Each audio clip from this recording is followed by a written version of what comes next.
From kindergarten to now, and all the way to the rest of our lives, English is inevitably a part of us due to the globalizing world. That part mainly consists of grammar, vocabulary, and for the latter, it houses millions of words. You can't just remember every single one of them, can you? So in order to learn, you should break it down to smaller parts and use them to build connection with other words. That is where etymology comes in. Welcome to Bonraiwa podcast. You're currently with me, Nai, your host for this episode, joined by our lovely co-hosts, Nay and V from Secondary 6. Hi. Hi. Alright, so Nay, can you please tell us more about etymology? Sure, Nai. Etymology explores the origins of words in many languages. By definition, it's how we note the conventional form of origin in each word. To put it simply, when we say fraction, of course, it is a word, but did you know that fraction itself has its own linguistic form, as shown by tracing its development and occurrence in English? Remember that every word has its own roots and a branch of linguistic related to etymology too. Now, Beam, can you elaborate further on this? Yeah, sure. So saying the word fraction might recall other similar words like fracture, fragment, and fragile. That is because frag or fracts means to break into pieces, which correlates to the definition of those words. Let's step up a bit. If I was to ask you to guess the meaning of the word interlocutor, you might recognize the word inter, which means in between, but not loci, for to speak, with the or at the end to indicate the person. The word translates to the one who speaks in a dialogue or conversation.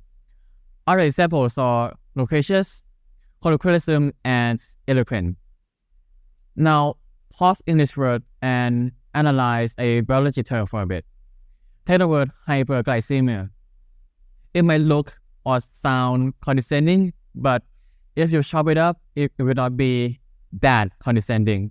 The word hyper refers to an excessive amount of something. Glycol, like in glucose, means sugar, and the word emia means presence in blood. So when put together, the presence of an abnormally high concentration of glucose in the blood. But however, despite its convenience, etymology does not apply to many words. The terms cat, dog, or man, even though their origins can be traced, they cannot be broken down into smaller words to further predict their definition.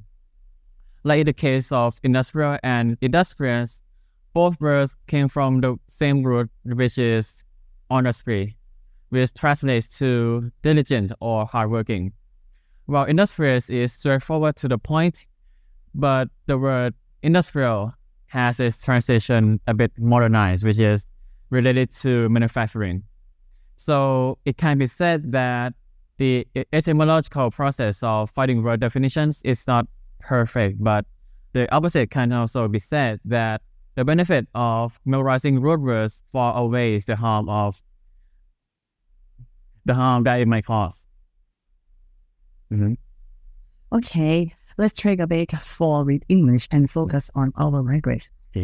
Were you wondering whether Thai words also have an etymological background?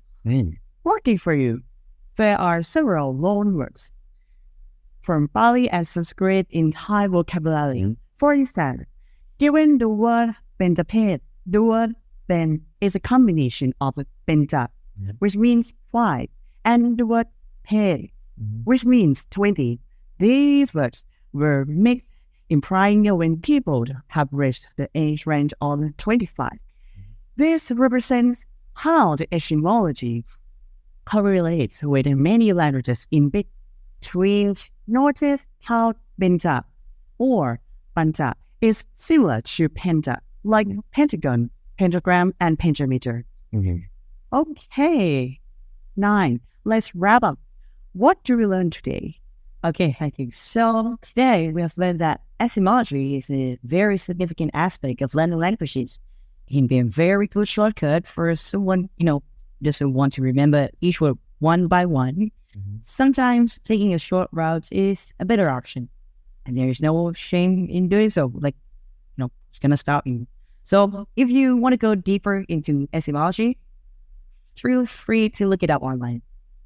And yeah, that is it for today. Thank you so much for tuning in. Don't forget to like and subscribe for more content like this. This has been Bonraiwa Podcast. See you guys next episode. Bye. Bye.